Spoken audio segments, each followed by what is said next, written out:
So ఆత్మస్వరూపి, మన దేవుడు ఆత్మస్వరూపి అండి. ఆయనకు రూపం అంటూ లేదు. ఆయన ఆత్మ, ఆత్మల దేవుడు అని అంటారు. సో ఈ ఆత్మస్వరూపి మనకు దేవుడై ఉన్నాడు. సో ఆయనను ఒక రూపంలో మనం చూడలేము, చూడొద్దు కూడా. దేవుడికి అనేది ఒక రూపం అంటూ లేదండి. సో మనకు ఆ ఫేస్బుక్లలో, ఇన్స్టాగ్రామ్లో వస్తున్న ఆ ఫొటోస్ అన్నీ కూడా కరెక్ట్ కాదు. సో ఆయన ఆత్మతో నిండుకున్న దేవుడు, ఆత్మతో వెలుగుతో ఉన్న దేవుడు ఆయనే. సో ఆయన ఆత్మస్వరూపి కాబట్టి మన లోపల కూడా ఆయన ఆత్మను పెట్టి నడిపిస్తున్నాడు. ఆయన ఆత్మచేత కార్యాలు చేస్తున్నాడు. ఈరోజు నేను వాక్యము బోధించగలుగుతున్నాను అంటే ఆయన ఆత్మ నాలో ఉంది. మనందరము ప్రార్థించగలుగుతున్నాము అంటే దేవుడి యొక్క ఆత్మ మన లోపల ఉంది. సో మనందరము వాక్యము చదువుకోగలుగుతున్నాము, ప్రార్థించగలుగుతున్నాము. మనందరం దేవుణ్ణి ఆరాధించి స్తుతించి స్తోత్రాలు చెల్లించగలుగుతున్నాము. అది ఆయనలో, మన లోపల ఆయన ఆత్మ ఉంది కాబట్టే మనం ఇవన్నీ కూడా చేయగలుగుతున్నాము. మన దేవుడు ఆత్మస్వరూపి. సో కాబట్టి మనందరినీ కూడా ఆయన ఆత్మతో నింపుకుంటున్నాడు. సో ప్రార్థించుకోవాలి, అయ్యా నీ రెండింతల ఆత్మతో నన్ను నింపు ప్రభువా అని ప్రార్థించుకోవాలి. సో ఆయన ఆత్మస్వరూపి, ఆయనకు రూపం అంటూ ఏది లేదు. సో అలాగే అపవాది కూడా ఆత్మ, వాడిని దురాత్మ అంటారు, మన దేవుడినేమో పరిశుద్ధాత్మ అంటారు. అందుకే అపవాది ఆత్మ కాబట్టి ఆ ఆత్మను జయించాలి అంటే మన లోపల దేవుడు ఆయన ఆత్మను పెట్టి అపవాది ఆత్మను జయించే శక్తిని మనకిచ్చాడు. సో ఒకటండి, దేవుడి ఆత్మ లేకుండా ఈ దేవుడిని తెలుసుకోవడం కష్టము. దేవుడి ఆత్మ ఎవరి శరీరంలో అయితే ఉంటుందో వాళ్ళే ఈ దేవుడు నిజమైన దేవుడని ఒప్పుకుంటారు. దేవుడి ఆత్మ ఎవరి శరీరంలో అయితే ఉంటుందో వాళ్ళే ఈ దేవుడిని వెంబడిస్తారు. మనందరం ఈ దేవుడిని వెంబడిస్తున్నాం, ఈరోజు నమ్ముతున్నాము ఈ దేవుడు ఉన్నాడని, నమ్ముతున్నాము ఆయన స్వస్థతను, ఆయన విశ్వాసాన్ని, ఆయన నీతిని, ఆయన పరిశుద్ధతను అన్నిటిని నమ్ముతున్నాము. ఎందుకు నమ్ముతున్నాము? ఆ దేవుడి యొక్క ఆత్మ మన లోపల ఉంది కాబట్టి మనం నమ్ముతున్నాము, నమ్మగలుగుతున్నాము. అదే ఆత్మ కనుక లేకపోతే మనము ప్రార్థించుకోలేకపోయాం. ఇలా ప్రతిరోజు క్రమం తప్పకుండా వాక్యాన్ని బోధించుకోలేము, వాక్యాన్ని వినలేము, వాక్యాన్ని చదువుకోలేము, ప్రార్థన జీవితాన్ని గడపలేము. ఆ ఆత్మ ఉంది కాబట్టే మనం ప్రార్థన జీవితం గడపగలుగుతున్నాము. ఆ ఆత్మ ఉంది కాబట్టే మనందరము కూడా దేవుళ్ళో ఎదగగలుగుతున్నాము, దేవుడి మార్గంలో ఎదగగలుగుతున్నాము. మా దేవుడి యొక్క ఆత్మ లేకుండా ఈ దేవుణ్ణి తెలుసుకోవడం కష్టం అండి, అతి కష్టము. అందుకే చాలామంది ఈ దేవుణ్ణి రిజెక్ట్ చేస్తారు. ఎందుకు? వాళ్ళ లోపల దేవుడి యొక్క ఆత్మ లేదు కాబట్టే రిజెక్ట్ చేస్తారు. ఒకసారి ఆత్మ దర్శించి వాళ్ళ లోపల ఆత్మ ప్రవేశించిందంటే ఈ దేవుడిని ఎవరు కూడా విడిచిపెట్టలేరు. అందుకే ఆయన ఆత్మచేత మన జీవితంలో కార్యాలు చేస్తున్నాడు. ఆ ఆత్మచేత మన తప్పులను ఒప్పిస్తున్నాడు. ఆయన ఆత్మ మన శరీరంలో పెట్టి సర్వసత్యంలోకి నడిపిస్తున్నాడు. ఆయన ఆత్మ మన శరీరంలో పెట్టి మనల్ని నీతి మార్గంలో, పరిశుద్ధతమైన మార్గంలో, పవిత్రమైన మార్గంలో నడిపిస్తున్నాడు. సో మనం ఎంతో కొంత పరిశుద్ధత కలిగి ఉన్నాము, పవిత్రత కలిగి ఉన్నాము, క్రమం తప్పకుండా వాక్యం వినగలుగుతున్నాము, వాక్యం బోధించగలుగుతున్నాము అంటే అది కేవలము దేవుడి యొక్క ఆత్మ మన లోపల ఉండి నడిపిస్తుంది. కానీ మన వల్ల అయితే అసాధ్యం అండి, మన వల్ల అసాధ్యం. సో అందుకే దేవుల్లో నిలకడగా ఉండగలుగుతున్నామంటే because of that holy spirit God. దేవుడి యొక్క ఆత్మ మన లోపల ఉంది కాబట్టే ఈ దేవుడి లోపల నిలకడగా ఉంటున్నాము. మనకు జవాబు వచ్చినా రాకపోయినా, ఆశీర్వదించినా ఆశీర్వదించబడకపోయినా ఈ దేవుని వెంబడిస్తున్నాము, ఈ దేవుని విశ్వసిస్తున్నాము, నమ్ముతున్నాము అంటే దానికి కారణం మన శరీరంలో ఆ ఆత్మ ఉండి కార్యాలు చేస్తున్నాయి. ఇప్పుడు పెద్ద పెద్ద దైవజనులు ప్రార్థిస్తుండగా ఇన్స్టెంట్గా హీల్ అవుతారు, అప్పుడు ఆత్మ కార్యం చేస్తుంటుంది. కొంతమంది ప్రవచనాలు చెప్తుంటా అంటారు, అది ఆత్మ, ఆ ప్రవచించే ఆత్మ ఉన్నప్పుడే మనం అది చేయగలుగుతాము. డెలివరెన్సీ, ఒక అపవిత్రాత్మను వెళ్ళగొట్టాలంటే పరిశుద్ధాత్మ శక్తి పొందుకోవాలి, అది డెలివరెన్స్ అవుతుంది. దురాత్మలను వెళ్ళగొట్టాలంటే ఆత్మచేత. సో సమస్తము ఆత్మచేత ఆయన కార్యము చేపిస్తున్నాడు, కార్యాన్ని జరిపిస్తున్నాడు. సో మన గొప్పతనం అంటూ ఏమీ లేదండి. ఇది మన శరీరము, ఈ ఫిజికల్ బాడీ లోపల దేవుడి యొక్క ఆత్మ ఉంటేనే కానీ మనం దైవ మార్గంలో నడవలేము. దేవుడి యొక్క ఆత్మ ఉంటే కానీ ఆయనను ఆరాధించలేము, స్తుతించలేము, వాక్యము చదువుకోలేము.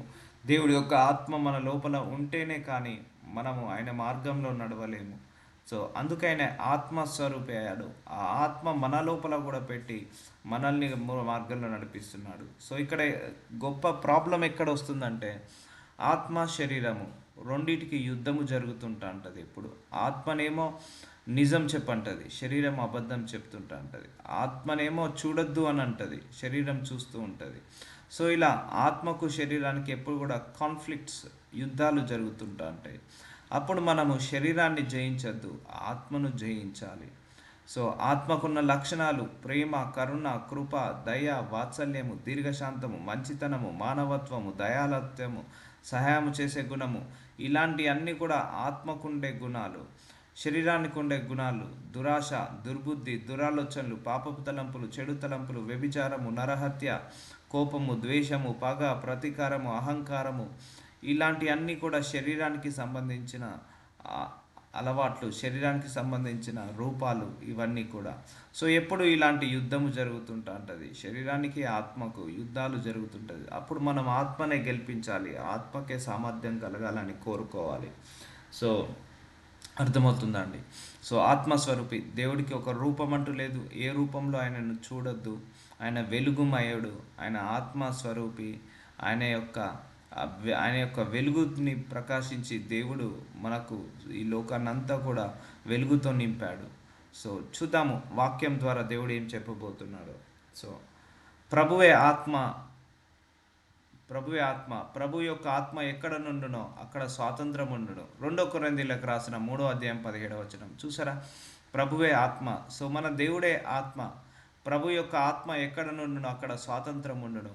ఇప్పుడు చాలామంది మీరు సాక్ష్యాలు వినుండొచ్చు. మేము ఒకప్పుడు డ్రగ్స్ తీసుకునే వాళ్ళము, ఒకప్పుడు వ్యభిచారంలో ఉండేవాళ్ళము, ఒకప్పుడు సిగరెట్ స్మోకింగ్ చేసేవాళ్ళము, ఒకప్పుడు మేము ఈ చెడు అలవాట్లో ఉండేవాళ్ళము. కానీ ఇప్పుడు మేము వాటి నుంచి విడుదల పొందుకున్నాము. ఆ వ్యభిచారం నుంచి, ఆ చెడు తలంపుల నుంచి, ఆ డ్రగ్స్ నుంచి, లేకపోతే ఆల్కహాల్ నుంచి, సిగరెట్ స్మోకింగ్ నుంచి విడుదల పొందుకున్నామని మనం చాలా సాక్ష్యాలు చూసాము.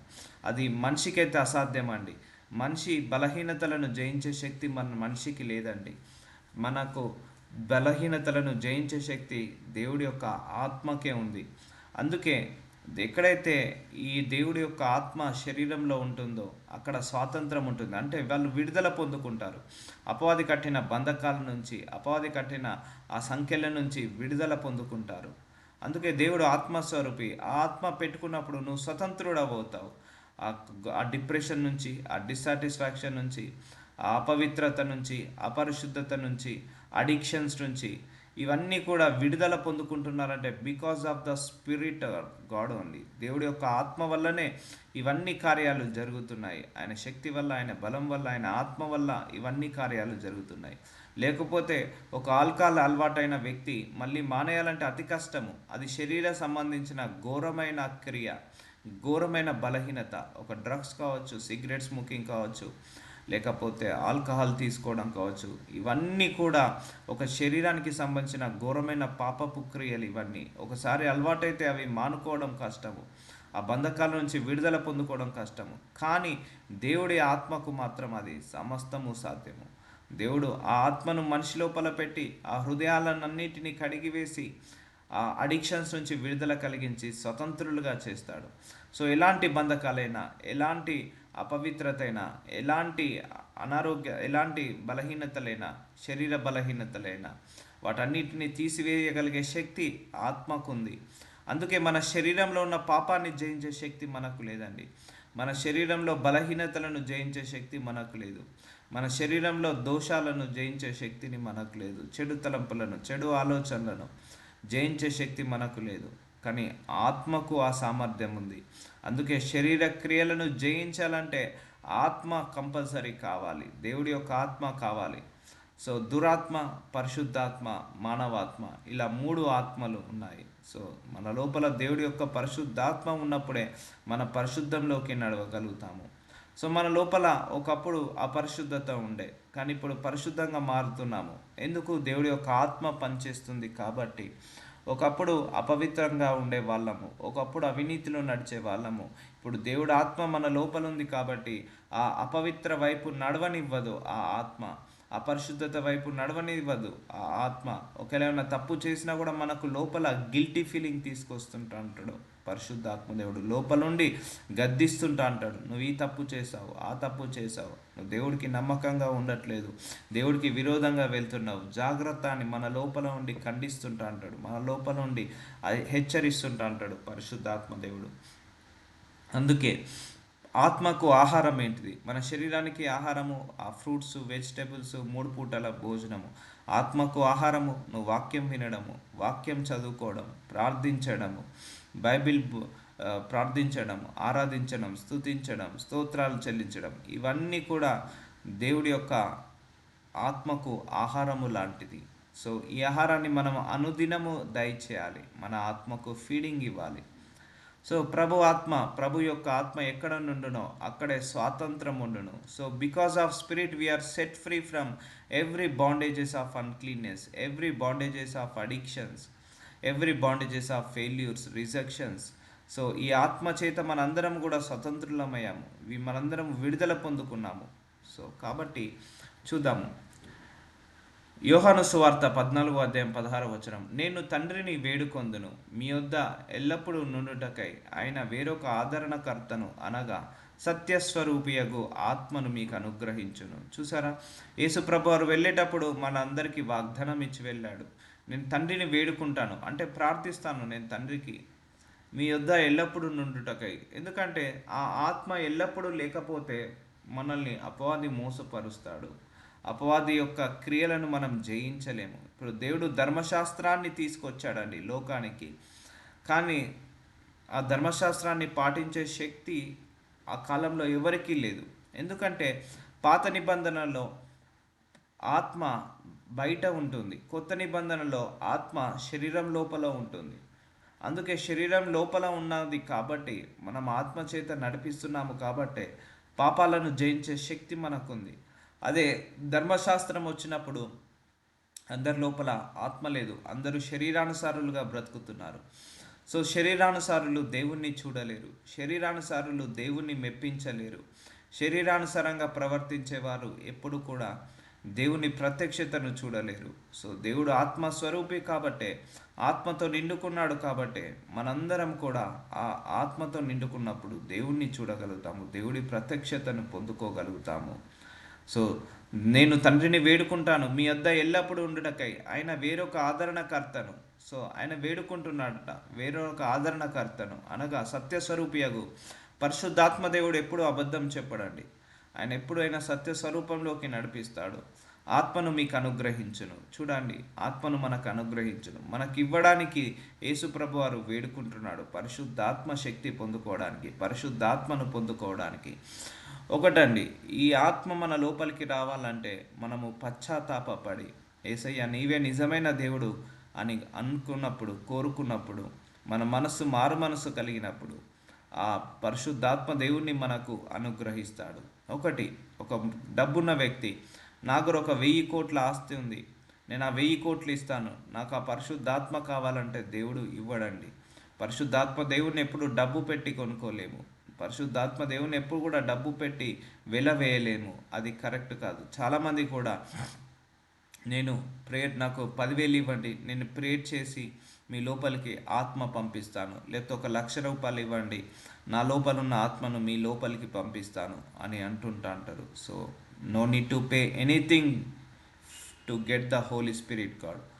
మనం ఎప్పుడైతే నిజంగా హృదయపూర్వకంగా పశ్చాత్తాపడతామో, మన హృదయపూర్వకంగా యేసయ్య నీవే నా సొంత రక్షకుడు అని నమ్ముతావో, అప్పుడే నీ లోపలికి పరిశుద్ధాత్మ శక్తి వస్తుంది. నేను ఈ దేవుణ్ణి నమ్ముకున్న రోజే నాకు ఒక సాక్ష్యం వచ్చింది. నేను దేవునికి మొక్కుకున్నాను, ప్రార్థన చేసుకున్నాను, అయ్యా నాకు ఈ పని చేసి పెట్టు, నేను నిన్నే నమ్ముకుంటానని. సో ఆ రోజు పని చేశాడు దేవుడు, నేను దేవుణ్ణి నమ్ముకున్నాను, అయ్యా నీవే నా దేవుడవు, నేను నిన్ను ఒప్పుకుంటున్నానని నేను మనస్ఫూర్తిగా ఒప్పుకున్నప్పుడు నా శరీరంలోకి నాకు తెలియకుండానే ఏదో ఒక అల్లచడి, నాకు తెలియకుండానే ఏదో ఒక ఆత్మ నా శరీరంలోకి వచ్చి నాకు నేనుగా ప్రార్థించడం మొదలుపెట్టాను. అప్పటి వరకు నాకు ప్రార్థన అంటే ఏంటిదో తెలియదు, అసలు ఈ దేవుడు అంటే ఏంటిదో తెలియదు, బైబిల్ అంటే ఏంటిదో తెలియదు. కానీ ఆ బైబిల్లో ఉన్న ప్రకారంగా దేవన్ నుంచే ప్రార్థించడం మొదలు పెట్టడం జరిగింది. సో ఏదో ఒక ఆత్మ నా శరీరంలోకి వెళ్ళినట్టు అనిపించింది, ఒక శక్తి నా లోపలికి వెళ్ళినట్టు అనిపించింది. సో ఆ శక్తి చేత ప్రార్థిస్తున్నాను, నాకు తెలియకుండానే అందరికీ ప్రార్థిస్తున్నాను. అందరూ హీల్ అవుతున్నారు, ఇన్స్టెంట్గా డెలివరెన్స్ పొందుకుంటున్నారు. ప్రార్థిస్తుండగానే కళ్ళు తిరిగి పడిపోతున్నారు. ఆ పరిశుద్ధాత్మ శక్తి ప్రార్థిస్తుండగానే వాళ్ళ ప్రాబ్లం తెలియకుండానే నా అంత నేనుగానే ప్రాబ్లంని చెప్పగలుగుతున్నాను డే వన్ నుంచి. సో ఆ ఆత్మ అప్పుడు నేను పొందుకున్నాను. సో ఆత్మ పొందుకున్నాను కాబట్టే అవన్నీ చేయగలుగుతున్నాను. ఆ ఆత్మ పొందుకున్నాను కాబట్టే ప్రవచించగలుగుతున్నాను. ఆత్మ పొందుకున్నాను కాబట్టే వాక్యం బోధించగలుగుతున్నాను. 10 మందికి ప్రార్థనలు చేయగలుగుతున్నాను. వాళ్ళు ప్రాబ్లమ్స్ చెప్పకుండానే నాకంతట నేనే ప్రార్థన రూపకంగా వాళ్ళ ప్రాబ్లం గురించి పలకడం జరుగుతుండేది. ప్రార్థిస్తుండగానే instant healings, instant miracles, instant deliverance ఎన్నో జరిగాయి. Because of that spirit only. దేవుడిచ్చిన ఆత్మనే, కానీ అందులో నా గొప్పతనం అంటూ ఏమీ లేదు. కానీ నేను చేసేదల్లా ఆయన ఇచ్చిన ఆత్మను జాగ్రత్తగా కాపాడుకోవాలి. ఒకటి గుర్తుపెట్టుకోండి, దేవుడు ఇచ్చిన ఏ ఆశీర్వాదమైనా జాగ్రత్తగా కాపాడుకోవాలండి. అది ధనమైన జాగ్రత్తగా కాపాడుకోవాలి, ఐశ్వర్యమైన జాగ్రత్తగా కాపాడుకోవాలి. దేవుడి యొక్క ఆత్మైన, దేవుడి యొక్క వరాలైన, ఆత్మ వరాలైన, ఆత్మ ఫలాలైన ఏదైనా కూడా దేవుడిచ్చిన వరము కావచ్చు, దేవుడిచ్చిన జ్ఞానము కావచ్చు, దేవుడిచ్చిన ఆశీర్వాదము కావచ్చు, ఏది కూడా మనం మిస్యూజ్ చేయకూడదు, జాగ్రత్తగా కాపాడుకోవాలి. అనగా సత్యస్వరూపి యొక్క ఆత్మ మీకు అనుగ్రహించును. నేను ఏ రోజైతే దేవుణ్ణి అయ్యా నీవే నా దేవుడని ఒప్పుకున్నానో ఆ రోజు నాకు ఒక ఆత్మను అనుగ్రహించాడు. ఆ ఆత్మ చేతనే వాక్యం బోధించగలుగుతున్నాను. ఆ ఆత్మ నడిపింపు చేతనే నేను నడిపించగలుగుతున్నాను. ఆ ఆత్మ ద్వారానే నేను మర్మాలు పలకగలుగుతున్నాను, ఇతరుల గురించి ప్రార్థనలు చేయగలుగుతున్నాను, ప్రవచనాలు చెప్పగలుగుతున్నాను. ప్రార్థిస్తుండగా అనేక మంది స్వస్థత పొందుతున్నారు. Because of spirit only. So ఆత్మకు ఇచ్చాడు కాబట్టే ఇవన్నీ జరుగుతున్నాయి, చేయగలుగుతున్నాము. అదే దేవుడి ఆత్మ లేకపోతే వీఆర్ నథింగ్, మనం ఏం చేయలేం. దేవుడి పని చేయాలంటే దేవుడి ఆత్మ ఉండాల్సిందే. దేవుడి యొక్క వాక్యం బోధించాలన్నా, ఆయనను ఆరాధించాలన్నా, స్తుతించాలన్నా ఆయన ఆత్మ పని చేయాల్సిందే. ఆయన ఆత్మ మన శరీరంలో ఉండి ఒప్పిస్తుంటా అంటాడు. మన తప్పులను మనం ఒప్పుకునే శక్తి కూడా మనకు లేదండి. మన తప్పులను, మన పొరపాట్లను, మన దోషాలను ఒప్పుకునే శక్తి కూడా మనకు లేదు. సో దేవుడి యొక్క ఆత్మ మన లోపల ఉండి మన తప్పులను మన నోటి ద్వారా ఒప్పిస్తుంటా అంటాడు, మన పొరపాట్లను నోటి ద్వారా ఒప్పిస్తుంటా అంటాడు, ఆ పశ్చాత్తాప పడేలాగా చేస్తుంటా అంటాడు ఆ పరిశుద్ధాత్మ దేవుడు. సో అందుకే you need to praise to your Holy spirit God. మన శరీరంలో ఎన్నో బలహీనతలు ఉన్నా మన శరీరాన్ని విడిచి వెళ్ళకుండా మన లోపలనే నివసిస్తున్న పరిశుద్ధాత్మ దేవుడికి మనం శతకోటి వందనాలు చెల్లించాలి. ఆయన నడిపించే విధానము, ఆయన మాట్లాడే విధానము, ఆయన యొక్క సత్య స్వరూపంలోకి నడిపిస్తున్న విధానాన్ని బట్టి మనం దేవుడికి ఎప్పుడు కృతజ్ఞతాస్తుతులు చెల్లించాలి. ఎందుకంటే పరిశుద్ధాత్మ దేవుడు సహాయం లేకుండా ఈ యొక్క విశ్వాస పోరాటంలో, విశ్వాసంలో నడవడం, నీతిలో, పరిశుద్ధతలో, పవిత్రతలో నడవడము, మన నోటిని కంట్రోల్ చేసుకోవడం, మన ఆలోచనలు కంట్రోల్ చేసుకోవడం, మన మనస్సుని కంట్రోల్ చేసుకోవడం అసాధ్యము. ప్రతిరోజు క్రమం తప్పకుండా ప్రార్థించడం అసాధ్యము. కానీ ఆ ఆత్మ ఉంది కాబట్టే, ఆత్మ ఫీడింగ్ ఉండాలి కాబట్టి ఆ పరిశుద్ధాత్మ దేవుడు ప్రతిరోజు మన లోపల ఉండి ప్రార్థన చేయి, బైబిల్ చదువుకో అని అలా గద్దిస్తుంటా అంటాడు, మోటివేట్ చేస్తుంటా అంటాడు. ఏదైనా వాక్యానికి విరుద్ధంగా వెళ్తే అప్పటికప్పుడు అయ్యో మనకు గిల్టీ ఫీలింగ్ తీసుకొస్తాడు, నేను తప్పుగా వెళ్తున్నామే అని. సో చూడండి ఆత్మచేత ఎన్ని కార్యాలు చేస్తాడో. సో యేసుప్రభు వారు అన్నారు, మీకు ఒక ఆత్మ ఉండాలి, లేకపోతే మీ శరీరాన్ని జయించలేరు. ఆ ఆత్మను నేను తండ్రి దగ్గరికి వెళ్ళి నేను పవర్ఫుల్ స్పిరిట్ని నేను పంపిస్తాను, మోస్ట్ పవర్ఫుల్ హోలీ స్పిరిట్ గాడ్ని మీ శరీరంలోకి పంపిస్తాను అని చెప్పాడు. లోకము ఆయనను చూడదు. సో పరిశుద్ధాత్మ దేవుడికి ఒక రూపం అంటూ ఉండదండి. ఆయనను మనం కళ్ళతో చూడలేము. ఆయన ఆత్మ, ఆయనను చూడాలంటే మన ఫిజికల్ ఐస్తో మనం చూడలేము, స్పిరిచువల్ ఐస్తో మాత్రమే చూడగలుగుతాము. ఎవరైతే మనోనేత్రాలు ఓపెన్ అవుతాయో, స్పిరిచువల్ ఐస్ ఓపెన్ అవుతాయో వాళ్ళు చూడగలుగుతారు ఆత్మ. సో లోకము ఆయనను చూడదు. లోకము అంటే మనము కాకుండా అన్య జనులు ఉంటారు కదా, వాళ్ళకు తెలియదు పరిశుద్ధాత్మ దేవుడు అంటే ఎవరో తెలియదు, బైబిల్ అంటే తెలియదు. ఇప్పుడు బైబిల్ని తప్పు పట్టే వాళ్ళందరూ కూడా వాళ్ళ లోపల పరిశుద్ధాత్మ లేదు కాబట్టే తప్పు పట్టగలుగుతున్నారు. అదే వాళ్ళ లోపల ఆ ఆత్మను దేవుడు అనుగ్రహించాడు అనుకోండి, వాళ్ళంతా వాళ్ళుగానే ఇమ్మీడియట్గా టర్న్ అయిపోతారు, వాళ్ళ హృదయాలు మారిపోతాయి. మనం కూడా చాలా గొప్ప సాక్ష్యాలు చూసాము. ఒకప్పుడు నేను బైబిల్లో తప్పు వెతకాలని చూశాను, కానీ ఇప్పుడు అదే బైబిల్ని నేను ప్రకటిస్తున్నానని అనేక మంది బైబిల్లో తప్పు పెట్టుకున్న వాళ్ళందరూ కూడా ఇప్పుడు గొప్ప గొప్ప పాస్టర్లు అయ్యారు. ఎందుకు? ఆ ఆత్మ శరీరంలోకి వెళ్ళి వాక్యము చదువుతున్నప్పుడు ఆత్మ శరీరంలోపలికి వెళ్ళి ఆ ఆత్మ చేత వాళ్ళు మారు మనసు పొందుకోగలిగారు. So that is a miracle will happen when God spirit leaders. So అందుకే మనందరము శరీరానుసారంగా బ్రతకద్దు, ఆత్మానుసారంగా బ్రతకాలి. అప్పుడు you will see the more miracles in your life. లోకము ఆయనను చూడదు, ఆయనను ఎరుగదు గనక ఆయనను పొందనేరదు. చూసారా అండి? ఎవరికి పడితే వాళ్ళకు ఈ పరిశుద్ధాత్మ దేవుడు ఇవ్వడు. ఎవరైతే దేవుడు నిజమైన దేవుడిని ఒప్పుకుంటారో వాళ్ళకే ఇస్తారు. ఇప్పుడు లోకమంతా కూడా పరిశుద్ధాత్మతో నిండుకోలేదు. నిండుకొని ఉంటే బైబిల్ని తప్పు పట్టే వాళ్ళు కాదు. ఈ దేవుడు లేడంటున్నారు బికాజ్ ఆఫ్ వాళ్ళ లోపల దేవుడి యొక్క ఆత్మ లేదు. ఈరోజు మనందరం కూడా ఈ దేవుడే నిజమైన దేవుడు అని వెంబడిస్తున్నాము. అది మన గొప్పతనం కాదు, మన లోపల ఆత్మ ఉంది కాబట్టే ఒప్పించి వెంబడించేలాగా చేస్తుంది. మీరు ఆయనను ఎరుగుదురు. సో మనందరము తెలుసు, మనం తండ్రి తెలుసు, కుమారుడు తెలుసు, పరిశుద్ధాత్మ తెలుసు. సో కానీ లోకంకి ఇవన్నీ తెలియదు. ఆయన మీతో కూడా నివసించును. సో మన లోపలనే నివసిస్తున్నాడు. ఇప్పుడు మన లోపల ఎవరున్నారు? పరిశుద్ధాత్మ దేవుడు ఉన్నాడు. ఆయన ఎక్కడ నివసిస్తున్నాడు? మన శరీరంలో నివసిస్తున్నాడు. అయితే ఇప్పుడు మన శరీరం ఏమై ఉంది? పరిశుద్ధాత్మ దేవుడికి ఆలయమై ఉంది, టెంపుల్ అయి ఉంది, గుడి అయింది, లేకపోతే హౌస్. మన మన శరీరము దేవుడి యొక్క గుడి లాంటిది. మన దేవుడి యొక్క శరీరానికి ఒక ఇల్లు లాంటిది. సో మీలో ఉండును. సో మన లోపల ఉన్నాడు. సో పాత నిబంధనలో ఆత్మ శరీరం బయటన ఉంటే, కొత్త నిబంధనలో దేవుడి యొక్క ఆత్మ మన శరీరంలో ఉంది. సో కాబట్టి లోకము ఆయనను చూడదు, ఆయనను ఎరుగదు గనక ఆయనను పొందనేరదు. సో మనందరము పొందుకున్నాము, ఎందుకంటే మనం ఈ లోక సంబంధులము కాదు. కాబట్టి మనము యేసయ్య నీవే నిజమైన దేవుడవని ఒప్పుకున్నాము. కాబట్టి మన శరీరం లోపలికి ఆత్మ వచ్చి మనందరినీ కూడా సర్వసత్యంలోకి నడిపిస్తుంది. ఇప్పుడు పరిశుద్ధాత్మ దేవుడు ఎక్కడున్నాడు? మన శరీరం లోపల ఉన్నాడు. ఆయన మీతో కూడా నివసించును, మీలో ఉండును. అందుకే ఆ పరిశుద్ధాత్మ దేవుడు మన శరీరంలో ఉన్నాడు కాబట్టి మన హృదయ అంతరంగంలో కూడా ఏం జరుగుతుందో ఆయనకు తెలుసు. మన హృదయ అంతరంగంలో ఉన్న రహస్యాలు కూడా ఆయనకు తెలుసు. మన ఆలోచనలు ఆయనకు తెలుసు, మన తలంపులు ఆయనకు తెలుసు. Is living in you. నీ మనసులో నువ్వు మాట్లాడుకుంటున్నావు, అది లోపల రీసౌండ్ వస్తుంటుంది, బయటికి వినపడకపోవచ్చు ఎవరికి కూడా. కానీ నీ మనసులో నువ్వు మాట్లాడుకుంటున్నప్పుడు అది లోపల రీసౌండ్ వస్తుంటుంది. లోపల ఆత్మలో ఆ పరిశుద్ధాత్మ దేవుడికి వినపడుతుంటా ఉంటాయి. నువ్వు మనసులో ఏం మాట్లాడుకున్నా, నీ మనసులో ఏమి తిట్టినా, ఏమి ఆలోచించినా అవన్నీ కూడా పరిశుద్ధాత్మ దేవుడు గ్రహించగలుగుతాడు. సో అందుకే ఆ ఆత్మకు సామర్థ్యం ఉంది. నీ మనసులో ఉన్న రహస్యాలను గ్రహించే శక్తి ఆ పరిశుద్ధాత్మ దేవుడికి ఉంది. మీలో ఉండును, మిమ్మును అనాథలుగా విడువను, మీ యొద్దకు వత్తును. కొంతకాలమైన తర్వాత లోకము నన్ను మరి ఎన్నడూను చూడదు. సో వచ్చాడు పరిశుద్ధాత్మదేవుడు మనల్ని అనాథలుగా విడవకుండా మన లోపలికి ఆత్మ రూపంలో పెట్టేసి ఆత్మ సహాయంతో మనందరినీ కూడా నడిపిస్తున్నాడు. కొంతకాలమైన తర్వాత లోకము నన్ను మరి ఎన్నడూను చూడదు. అయితే మీరు నన్ను చూతురు, నేను జీవించుచున్నాను గనక మీరును జీవింతురు.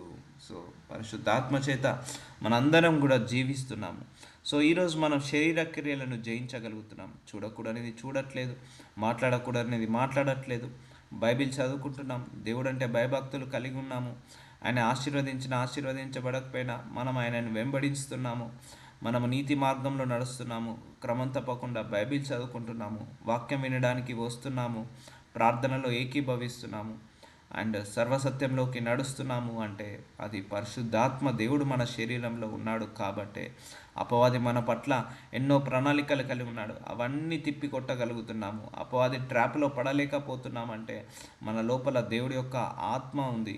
అందుకే ఒక ముళ్ళుని ముళ్ళుతోటే తీయాలి, ఒక వజ్రాన్ని వజ్రంతోటే కోయాలి అన్నట్టుగా ఒక అపవాది ఆత్మను జయించడానికి కోసమే దేవుడు మన లోపల పరిశుద్ధాత్మను పెట్టేసి ఆ అపవాది క్రియలన్నిటిని జయించే శక్తిని, సామర్థ్యాన్ని మనందరికీ ఇచ్చేశాడు. సో కాబట్టి we need to praise God for giving the Holi spirit God for us. యోషేయ 61:1 ప్రభువగు యెహోవా ఆత్మ నా మీదికి వచ్చి ఉన్నది, దీనులకు సువార్తమానము ప్రకటించుటకు. చూసారా అండి, దేవుడి యొక్క ఆత్మ లేకుండా సువార్త ప్రకటించలేము. సువార్త అందరూ బైబిల్ బోధిస్తారు, కానీ సువార్త అంటే బైబిల్ బోధించే వాళ్ళు, దేవుడి ఆత్మతో బోధించే వాళ్ళ సంగతి వేరేలాగా ఉంటుంది. ఇప్పుడు చాలామంది కూడా సేవ చేస్తున్నారు, సో ఆత్మ లేకుండా కూడా సేవ చేస్తున్నారు. వాళ్ళందరూ కూడా లోక సంబంధమైన మాటలు మాట్లాడుతూ, లోక సంబంధమైన ఆ, వాటి ఏంటిది ప్రీచింగ్స్ చేస్తూ కాలాన్ని గడిపేస్తున్నారు. కానీ దేవుడి ఆత్మ చేత నడిపించబడే వాళ్ళు కొద్ది మంది ఉన్నారు. సో వాళ్ళు ప్రవచనాలు చెప్తారు, వాళ్ళు దైవ మర్మాలు బోధిస్తారు. సో దైవ మర్మాలు బోధించాలంటే కూడా దేవుడి యొక్క ఆత్మ ఉండాలి. సో ప్రభువగు యెహోవా ఆత్మ నా మీదికి వచ్చినది, దీనులకు స్వార్థమానము ప్రకటించుటకు యెహోవా నన్ను అభిషేకించను, నలిగిన హృదయం గల వారిని దృఢపరచుటకు, చెరలోనున్న వారికి విడుదల, బంధింపబడిన వారికి విముక్తి ప్రకటించుటకును. సో చూసారండి, ప్రార్థిస్తున్నప్పుడు అనేక మంది స్వస్థత పడుతున్నారు. ఎందుకు? అది దేవుడి యొక్క ఆత్మ ఉంది కాబట్టి. ప్రార్థిస్తున్నప్పుడు అనేక మంది విడుదల పొందుకుంటున్నారు, దేవుడి యొక్క ఆత్మ ఉంది కాబట్టి. ప్రార్థిస్తున్నప్పుడు అనేక మంది ఆ హృదయాలు మారుతున్నాయి. సో అవన్నీ మారుతున్నాయి. వాక్యం బోధించినప్పుడు అందరి హృదయాలు మొలకెత్తుతున్నాయి, అందరి హృదయాలు మారుతున్నాయి, because of the spirit of God. ఒకటండి, దేవుడి యొక్క ఆత్మ లేకుండా వాక్యాన్ని బోధించలేము, బోధించకూడదు. అప్పుడు అది తప్పుడు ప్రవక్త అవుతుంది, తప్పుడు బోధల కింద అయిపోతాయి. ఎప్పుడైతే వాక్యం వింటుండగానే హృదయాలు మారిపోతాయో అక్కడ దేవుడి యొక్క ఆత్మ పనిచేస్తున్నట్టు. ఏ ఆత్మ అయితే దేవుడి వాక్యాన్ని బోధిస్తుందో అదే ఆత్మ వాళ్ళ హృదయాలను మార్చేసి వాక్యానుసారంగా నడిచేలాగా చేస్తాయి.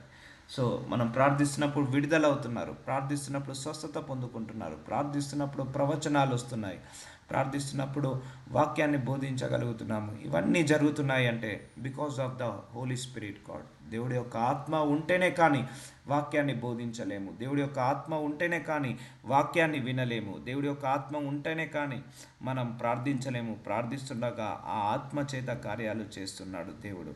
మనం ప్రార్థిస్తున్నాము, అయ్యా నాకు హీలింగ్ కావాలని, అప్పుడు దేవుడి యొక్క ఆత్మ వచ్చి మనల్ని తాకి హీలింగ్ చేసిపోతుంది. పరిశుద్ధాత్మ చేత ఆయన కార్యాలు చేస్తున్నాడు, సర్వసత్యంలోకి నడిపిస్తున్నాడు, మన నోటి గుండా అపవిత్రతను తీసివేస్తున్నాడు, మన తప్పులను పొరపాట్లను ఒప్పించేలాగా చేస్తున్నాడు, పశ్చాత్తాపపడేలాగా చేస్తున్నాడు, మనకు రియలైజేషన్ ఇస్తున్నాడు పరిశుద్ధాత్మ దేవుడు. సో ఆయన యొక్క డ్యూటీ మన పట్ల అంతా ఇంత కాదండి. పరిశుద్ధాత్మ దేవుడు మన కోసం తీసుకునే శ్రద్ధ కావచ్చు, మన కోసం ఉండే ఓపిక కావచ్చు, ఏది కూడా అంతా ఇంత కాదు. సో అందుకే పరిశుద్ధాత్మ దేవుడు మన జీవితంలో ఈజ్ ఎ లైఫ్. మన అందరికీ కూడా ఆ ఆత్మ జీవితము. ఎందుకంటే ఆత్మ ఉంది కాబట్టి మనం బ్రతకగలుగుతున్నాము, ఆ ఆత్మ ఉంది కాబట్టే మనము స్వస్థత, విడుదల పొందుకోగలుగుతున్నాము, ఆత్మ ఉంది కాబట్టే వాక్యాన్ని వినగలుగుతున్నాము, లేకపోతే మన వల్ల కానే కాదు. అందుకే యెహోవా ఆత్మ నా మీదికి వచ్చి ఉన్నది, దీనులకు సువార్తమానము ప్రకటించుటకు. మనం ఏంటి సువార్త ప్రకటించాలన్నా కూడా ఆ ఆత్మ ఉండాలి. యెహోవా నన్ను నలిగిన హృదయం గల వారిని దృఢపరచుటకును. అందుకే వాక్యం వింటుండగా కొంతమంది వాక్యం చెప్తే బోరుగా అనిపిస్తుంది. కొంతమంది వాక్యము పరిశుద్ధాత్మ శక్తితో వాక్యం చెప్పేవాళ్ళు, వాళ్ళు ఏదైనా వాక్యం చెప్తే హృదయాలు ఏమవుతుంటాయి, కరిగిపోవడము, లేకపోతే నలిగిన హృదయము స్ట్రాంగ్గా కావడము, అంటే గుండె ధైర్యము రావడము, ఇవన్నీ కూడా జరుగుతుంటాయి. ఎందుకు? వాక్యము కట్టుకడుతుంటుంది, మన హృదయాలను కట్టుకడుతుంది. మన హృదయం వాక్యము ద్వారా మనల్ని ఓదారుస్తుంటుంది. అది దేవుడి యొక్క ఆత్మ ఉన్నప్పుడే ఆ వాక్యం ద్వారా మనం ఓదార్చబడతాము. So everything will be operating by spirit of God only, దేవుడి యొక్క ఆత్మ వల్లనే. సో యోహాను సువార్త 14:20 ఆదరణకర్త అనగా తండ్రి నా నామమున పంపబోవు పరిశుద్ధాత్మ. సో ఇక్కడ యేసయ్య నామములో వస్తుందో పరిశుద్ధాత్మ సమస్తమును మీకు బోధించి నేను మీతో చెప్పిన సంగతులన్నిటినీ మీకు జ్ఞాపకం చేయను. పరిశుద్ధాత్మ దేవుడు జ్ఞాపకం చేస్తున్నాడు. ఇది నీకు వాక్యానికి విరుద్ధంగా నువ్వు బయలుదేరుతున్నావు, వాక్యానికి విరుద్ధంగా నువ్వు మాట్లాడుతున్నావు అని ఇలా జ్ఞాపకం చేస్తుంటా అంటాడు. ప్రార్థన చేయమని జ్ఞాపకం చేస్తుంటా అంటాడు. బైబిల్లో ఉన్న వచనాలు నీకు గుర్తు చేసి, ఓహో ఈ వాక్యం ఇక్కడ ఉంది కదా, మనం ఆ వాక్యానుసారంగా నడవాలి కదా అని గుర్తు చేస్తుంటా అంటాడు. పరిశుద్ధాత్మ దేవుడు మనకు జ్ఞాపకం చేస్తుంటా అంటాడు, గుర్తు చేస్తుంటా అంటాడు. ఆత్మ సంబంధమైన విషయాలు అండ్ పరలోక సంబంధమైన విషయాలన్నిటిని కూడా ఆయన గుర్తు చేస్తుంటా అంటాడు. ఆయన మనకు బోధిస్తుంటా అంటాడు. సో ఈరోజు వాక్యం బోధించబడుతుందంటే because of God spirit only, not my great. So అది ఎప్పుడు కూడా మీరు మర్చిపోదు, ఈ దేవుడి యొక్క ఆత్మనే నడిపించబడుతుందని. సో ప్రార్థనలు చేస్తున్నాడు ప్రతిరోజు మన అందరికీ క్రమం తప్పకుండా పరిశుద్ధాత్మ దేవుడు. సో ఆయన మనకు అందరికీ కూడా సర్వసత్యంలోకి నడిపిస్తున్నాడు, బోధిస్తున్నాడు మనందరినీ కూడా దైవ మార్గంలోకి, పరలోక మార్గంలోకి నడిపిస్తున్నాడు. సో కాబట్టి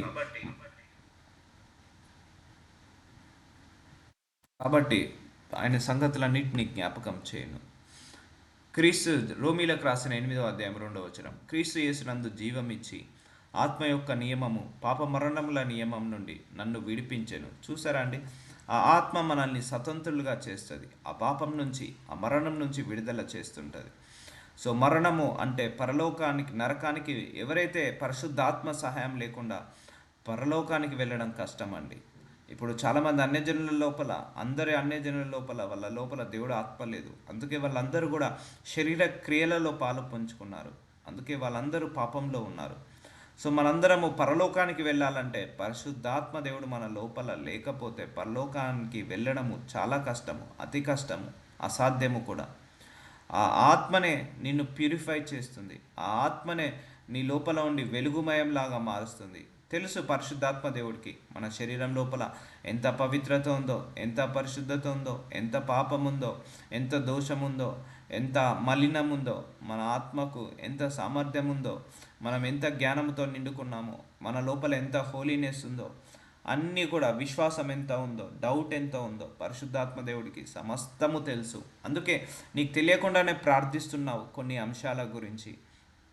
దేవుడు ఒప్పిస్తున్నాడు, అయ్యా నాకు ఇది కావాలి, అది కావాలి, నా శరీరంలో ఉన్న పాపాన్ని తీసేయి. అది నువ్వు కాదు, నీ లోపల ఉన్న పరిశుద్ధాత్మ దేవుడు అలా పాపాన్ని ఒప్పిస్తున్నాడు, అలా లోపల ఉన్న బలహీనతలను ఒప్పించి తీసివేస్తున్నాడు.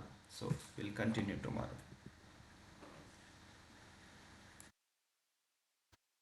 నజరుడనేసయ్య, ఇదిగో తండ్రి, ఆత్మస్వరూపి అనే వాక్యము ద్వారా మా అందరితో మాట్లాడావు.